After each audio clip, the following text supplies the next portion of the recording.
TG DEECET phase 1 కి సంబంధించిన results మనకు ఆల్రెడీ అనౌన్స్మెంట్ చేశారండి. సో అందరూ ఈ పార్టీకే చూసుకునే ఉంటారు. జస్ట్ మనకు వెబ్సైట్లో సీట్ అలాట్మెంట్ కి సంబంధించిన అప్డేట్ చేశారు. సో మీ హాల్ టికెట్ నెంబర్ ఎంటర్ చేస్తే మీకు ఏ కాలేజ్ అలాట్ అయిందో చూసుకోవచ్చు. అండ్ దాని కిందనే మనకు ప్రతి జిల్లాలో లైక్ ఆ 10 డిస్ట్రిక్ట్స్ లో మీ మీడియంలో ప్రతి కాలేజీలో ఎంతమందిని తీసుకున్నారు, లాస్ట్ కట్ ఆఫ్స్ మీరు చూసుకోవచ్చు. సో సీట్ రాని వాళ్ళు మీకు లాస్ట్ కట్ ఆఫ్ ఎక్కడి వరకు అయిపోయింది, మనం సెకండ్ ఫేజ్ లో అయినా మనకు సీట్ రావడానికి ఛాన్స్ ఉందా, సో అలా మీరు చెక్ చేసుకోవచ్చు. అండ్ ఆల్రెడీ సీట్ వచ్చిన వాళ్ళు మీరు బెటర్ కాలేజ్ కోసం మళ్ళీ ఫేజ్ 2 లో వెబ్ ఆప్షన్స్ పెట్టుకోవచ్చు. సో మనకు ఫేజ్ 2 ఎప్పుడు ఉంటుంది, సర్టిఫికేట్ వెరిఫికేషన్ కావచ్చు, ఫీజు ఎంత పే చేయాలి, సో ఇలాంటివి ఆల్రెడీ మన ప్రీవియస్ వీడియోస్లో చేస్తాను. జస్ట్ ఇందులో ఫాస్ట్గా ఒక గ్లాన్స్గా చెప్తాను. సో దట్ ఎవరైతే సీట్ వచ్చిన వాళ్ళు కావచ్చు, సీట్ రాని వాళ్ళు కావచ్చు, అండ్ ఎవరైతే కొత్తగా వీడియో వస్తున్నారో మీకు డీటెయిల్గా ఈ వీడియోలోనే ఇన్ఫర్మేషన్ ఇవ్వడం జరుగుతుంది. సో దానికన్నా ముందు ఎవరైతే మీకు ఫేజ్ 1 లో సీట్ వచ్చిన వాళ్ళు, మీకు గవర్నమెంట్ కాలేజ్ వచ్చినా, మీకు దూరం ఎక్కడనో మీరు అనుకున్న కాలేజ్ కాకుండా ఎక్కడనో ప్రైవేట్లో వచ్చినా, మీరు మీకు దగ్గరలో కాకుండా వేరే జిల్లాలో వచ్చినా, ఎక్కడ వచ్చినా ఈ ఇయర్ మీరు చేయడానికే ట్రై చేయండి. సో మీరు దూరం ఉంది ఈ ఇయర్ మేము మానేసుకుంటామంటే నెక్స్ట్ ఇయర్ అయితే కొద్దిగా హెవీ కాంపిటీషన్ ఉండొచ్చు. నెక్స్ట్ ఇయర్ అంటే మళ్ళీ మీరు 2 years కోర్స్ చేయాలి. అదేదో ఈ ఇయర్ ఎట్లో కట్ల మీరు షిఫ్ట్ అయ్యన్నా లేదంటే అక్కడ రూమ్ తీసుకున్నా ఉండి చేసుకుంటే బెటర్. సో ఇది మెయిన్ పాయింట్ అండి. సో ఈ ఇయర్ చేయడానికి ట్రై చేయండి ఎవరైతే సీట్ వచ్చిన వాళ్ళు. సో అది మెయిన్ పాయింట్. ఫస్ట్ పాయింట్ వచ్చేసి ఇప్పుడు ఎవరికైతే సీట్ వచ్చిన వాళ్ళు ఉంటారో మీరు రేపటి నుంచి ఆన్లైన్లో సెల్ఫ్ రిపోర్ట్ చేయాలి. So self report is nothing but me payment ఎంతైతే ట్యూషన్ ఫీ ఉంటుందో అది ఆన్లైన్లోనే పే చేయాలి. కాలేజీలో పే చేసేది ఏముండదు, ఆన్లైన్లోనే అయిపోతుంది కాబట్టి. సో ఇక్కడ మనకు 21 to 24 ఇచ్చారు వెబ్సైట్లో. సో 21 to 24 అంటే 21, 22, 23, 24 ఏదో ఒక రోజు మీరు ఆన్లైన్లోనే మీ గవర్నమెంట్ కాలేజ్ వస్తే, ప్రైవేట్ కాలేజ్ వచ్చినా మీకు ఇన్కమ్ సర్టిఫికేట్ ఒకలా ఉంటుంది, ఇన్కమ్ పెట్టని వాళ్ళకు ఒకలా ఉంటుంది. సో ఇక్కడ ఆన్లైన్ సెల్ఫ్ రిపోర్టింగ్ ఫీజు వచ్చేసి 100 రూపీస్ గవర్నమెంట్ కాలేజ్లో వచ్చిన వాళ్ళకు అండ్ 1500 రూపీస్ ప్రైవేట్ కాలేజ్ వచ్చిన వాళ్ళకు. ఎవరికి ఇన్కమ్ సర్టిఫికేట్ పెడితే ఆ ఫీజు అంతా జీరో. ఇది ఆన్లైన్ సెల్ఫ్ రిపోర్టింగ్కి సంబంధించిన ఫీజు. ట్యూషన్ ఫీ అనేది మీకు జీరో వస్తుంది ఇన్కమ్ సర్టిఫికేట్ పెట్టిన వాళ్ళు.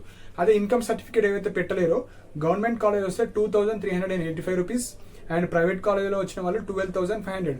సో చాలా మంది ఇంకా అడుగుతున్నారు క్వశ్చన్స్, కాలేజీలో ఫీ పే చేయాలా మేము అంటే, కాలేజీలో ఫీ పే చేయాల్సిన అవసరం లేదు. మనకు ఆన్లైన్లోనే ఫీ అనేది పే చేసుకోవాలి. రేపటి నుంచి యాక్టివేట్ అవుతుంది, మీరు ఆన్లైన్లో చేసుకోవాలి. ఎవరైతే ఆన్లైన్ సెల్ఫ్ రిపోర్ట్ చేస్తారో వాళ్ళకు మాత్రమే ఆ సీట్ అనేది బుక్ అయిపోతుంది. మీరు ఆన్లైన్ సెల్ఫ్ రిపోర్ట్ చేయలేరు అనుకోండి, ఇచ్చిన టైంలో మీ సీట్ ఆటోమేటిక్గా క్యాన్సిల్ అయిపోతుంది. సో సీటు పక్కా కావాలనుకునే వాళ్ళు ఆన్లైన్ సెల్ఫ్ రిపోర్ట్ చేయాలి. ఇది మెయిన్ పాయింట్. నెక్స్ట్ వచ్చేసి కాలేజ్ రిపోర్టింగ్. సో మీకు సీట్ వచ్చి ఆన్లైన్ సెల్ఫ్ రిపోర్ట్ చేసి కాలేజ్ కూడా రిపోర్ట్ చేయాలి. సో ఇక్కడ అఫీషియల్ డేట్స్ వచ్చేసి 21 to 25 జూన్. సో 5 days ఇచ్చారు ఎక్సెప్ట్ సండే. మీరు మిగతా డేస్ వెళ్ళడానికి ట్రై చేయండి. So morning 10 AM to evening వరకు వాళ్ళు సర్టిఫికేట్ వెరిఫికేషన్ చేస్తారు. చాలా తక్కువ మంది ఉంటారు, ఎందుకంటే కాలేజ్కి 40 members 50 members మనకు లిస్ట్లో ఉన్న వాళ్ళు వస్తారు కాబట్టి తొందరనే అయిపోతుంది. సో తొందరగా వెళ్ళడానికి ట్రై చేయండి. Only working days. మిగతా సర్టిఫికేట్స్ ఆల్రెడీ ప్రీవియస్ వీడియోస్లో చెప్పాను. సో మీ యొక్క hall ticket number, rank card, 10th inter memos, bonafides up to intermediate, caste, income, TC, special reservation ఉంటే స్పెషల్ రిజర్వేషన్, ఫొటోస్ 3 photos కావచ్చు, అలాట్మెంట్ ఆర్డర్ కావచ్చు, online self report చేసిన fee payment కావచ్చు, and TC ఉన్న వాళ్ళు TC లేకపోతే అక్కడ మీరు లెటర్ రాయండి. సో నేను ఈ కోర్స్ చేస్తున్నా, ఇంకా ఆ కోర్స్ కాలేదు, సో ఆ కోర్స్ అవ్వగానే మీకు ఇస్తాను అని ఒక లెటర్ రాయండి. ఇలాంటివి ఇంపార్టెంట్ సర్టిఫికేట్స్ అని ప్రీవియస్ వీడియోస్లో చెప్పాను. మీ సీట్ అలాట్మెంట్ రేపు వస్తుంది. ఆన్లైన్ సెల్ఫ్ రిపోర్ట్ తర్వాత PDF వస్తుంది.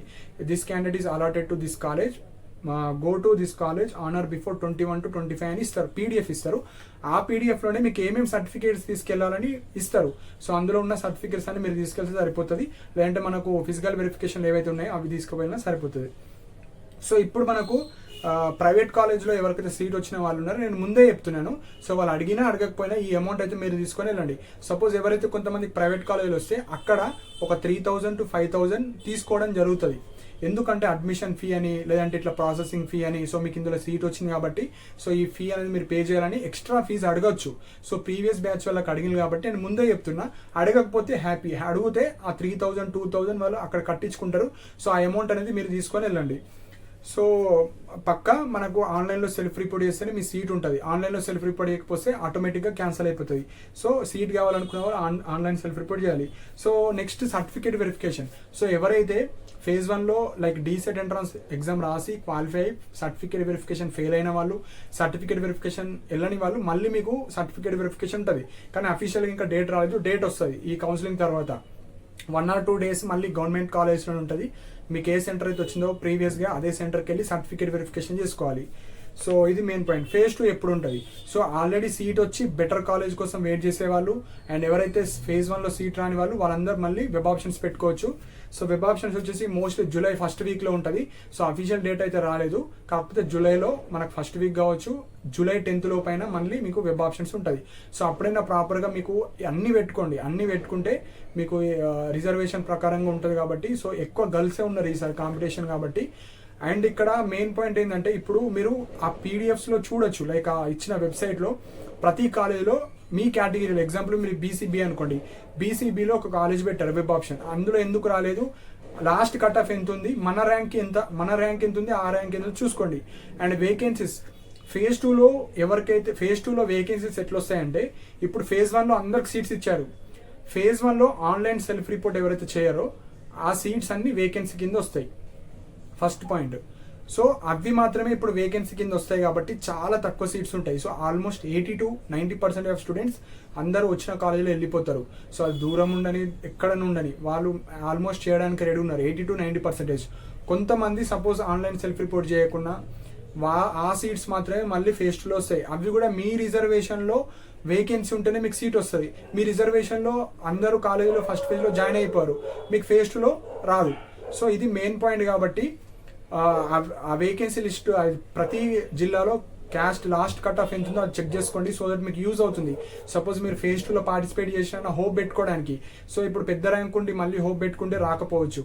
సో మీరు పెట్టబోయే వెబ్ ఆప్షన్స్లో మీ కేటగిరీలో లాస్ట్ ర్యాంక్ ఎంత ఉంది, సో ఉమెన్స్ ఉన్నారా జెంట్స్ ఉన్నారా, జెంట్స్ కట్ ఆఫ్ ఎట్లుంది, జనరల్ కట్ ఆఫ్, జెంట్స్ అయితే జెంట్స్ చూసుకోండి, ఉమెన్స్ అయితే ఉమెన్ కేటగిరీలో చూసుకోండి. ఉమెన్స్ కేటగిరీలో ఉన్న సీట్ ఉమెన్స్కి ఇస్తారు, మీ కేటగిరీలో ఉన్న సీట్స్ మీకే ఇస్తారు. సో అందులో ఎవరైనా ఆన్లైన్ సెల్ఫ్ రిపోర్ట్ చేయకపోతేనే మీకు ఇస్తారు. మనకు వేరే క్యాస్ట్ వాళ్ళకి ఫిల్ చేస్తారు కాబట్టి ఇది చాలా ఇంపార్టెంట్ పాయింట్. సో నెక్స్ట్ వచ్చేసి పేమెంట్ సీట్. సో ఎవరైతే ఇప్పుడు ఫేజ్ 1లో సీట్ రాలేదు, సో సీట్ రాని వాళ్ళు, కొద్దిగా పెద్ద ర్యాంక్ ఉన్న వాళ్ళు, ఓకే మనకి ఈ ఇయర్ రాకపోవచ్చు అనుకున్న వాళ్ళు, మీరు రేపటి నుంచి మీ చుట్టుపక్కల ఉన్న డిఎడ్ కాలేజెస్ ఏవైతే ఉంటాయో అక్కడికి వెళ్ళి, సో నేను డిఎడ్ చేద్దాం అనుకుంటున్నా మేనేజ్మెంట్ సీట్, సో ఎంత ఫీజు అనేది కనుక్కోండి. సో అప్రాక్సిమేట్లీ 60,000 to 1,50,000 వరకు మనకు ఫీ స్ట్రక్చర్ ఉంది. సో ఒక జిల్లాలో 80,000 ఉండొచ్చు, ఒక జిల్లాలో ఒక కాలేజీలో 90,000, 1,00,000, 1,20,000 ఉంది. సో ఈ డీటెయిల్స్ అనేవి మీరు వెళ్తేనే చెప్తారు, ఆ డేటా అయితే ఎవరి దగ్గర ఉండదు. ఒక కాలేజ్ ఒకలా ఉంటుంది కాబట్టి ఇక్కడ కూడా ఫస్ట్ కమ్ ఫస్ట్ రిజర్వ్ ఉంటుంది. సో క్వాలిఫైడ్ స్టూడెంట్స్ మాత్రమే వెళ్ళాలి. సో డిస్క్వాలిఫైడ్ కావచ్చు, ఆ ఎగ్జామ్ ఎంట్రన్స్ రాయని వాళ్ళు కావచ్చు, అక్కడైతే తీసుకోరు. సో తొందరగా మీరు వెళ్ళి మీకు ఏ కాలేజ్ అయితే నచ్చిందో ఆ కాలేజీలో ఫాస్ట్గా అడ్మిషన్ తీసుకోవడానికి ట్రై చేయండి. సో ఫేజ్ 2 కోసం ఎవరు ఎదురు చూడాలంటే ఆల్రెడీ సీట్ వచ్చి బెటర్ కాలేజ్ కోసం వెళ్ళొచ్చు, లేదంటే ఫేజ్ 1లో సీట్ రాని వాళ్ళు వెళ్ళొచ్చు. అండ్ ఎవరైతే సర్టిఫికేట్ వెరిఫికేషన్ తర్వాత మళ్ళీ ఫ్రెష్గా ఫేజ్ 2లో ఎవరైతే పెట్టుకుందాం అనుకుంటారో వాళ్ళందరూ వెళ్ళొచ్చు. సో ఎవరికైతే ఫేజ్ 1లోనే నాకు అనుకున్న కాలేజ్ వస్తే మీరు ఫేజ్ 2లో పార్టిసిపేట్ చేయాల్సిన అవసరం లేదు. మీకు ఏ కాలేజ్ అయితే వచ్చిందో ఆ కాలేజ్కి వెళ్ళి సర్టిఫికేట్ సబ్మిట్ చేస్తే వాళ్ళు క్లాసెస్ ఎప్పుడు స్టార్ట్ చేస్తారో వాళ్ళు ఇంటిమేట్ చేస్తారు మీకు. అండ్ ఎవరైతే ఇప్పుడు ఫిజికల్ వెరిఫికేషన్ వెళ్తున్నారో మీకు క్లాసెస్ ఎప్పుడు స్టార్ట్ అవుతుంది, అండ్ అక్కడ ఎవరికన్నా సార్స్ వాళ్ళది ఒక్కరు నెంబర్ తీసుకోండి. సో దట్ మీకు ఇంటరాక్షన్ అవ్వచ్చు, మీకు పర్సనల్గా మెసేజ్ చేస్తే వాళ్ళు చెప్తారు ఎప్పుడు క్లాసెస్ స్టార్ట్ అవుతాయో. సో అది చేయండి, అది చేస్తే మీకు ఆ ఇన్ఫర్మేషన్ వాళ్ళే ప్రొవైడ్ చేస్తారు. సో ఇవి ఇంపార్టెంట్ పాయింట్స్ అండి. సో సీట్ రాని వాళ్ళు మీరు చాలా జాగ్రత్తగా వెళ్తే పేమెంట్ సీట్ అని వెళ్ళండి, లేదంటే మీ ప్రతి జిల్లాలో కట్ ఆఫ్ చూసుకోండి. ఓకే దగ్గరలో ఉన్నాం అనుకుంటే మళ్ళీ ఫేజ్ 2లో పెట్టుకోండి ఒక హోప్. సో 90% ఆఫ్ స్టూడెంట్స్ అందరూ ఫేజ్ 1లో బుక్ అయిపోతారు. కేవలం 10% ఆఫ్ స్టూడెంట్స్ మాత్రమే వాళ్ళు దూరం వచ్చిందని కుదరదని వదిలేసుకుంటారు. అది ఎవరైతే చేస్తారో వాళ్ళు ఏ కేటగిరీలో ఆ కేటగిరీలో ఉన్న స్టూడెంట్స్కి మాత్రమే ఇవ్వడం జరుగుతుంది. సో ఇవి ఇంపార్టెంట్ పాయింట్స్. సో ఇందులో చెప్పని పాయింట్స్ ఏమైనా ఉంటే మీరు కింద కమెంట్ సెక్షన్లో మెన్షన్ చేయండి. అండ్ ఇలాంటి అప్డేట్స్ కోసం మన ఛానల్ని సబ్స్క్రైబ్ చేసుకోండి. అండ్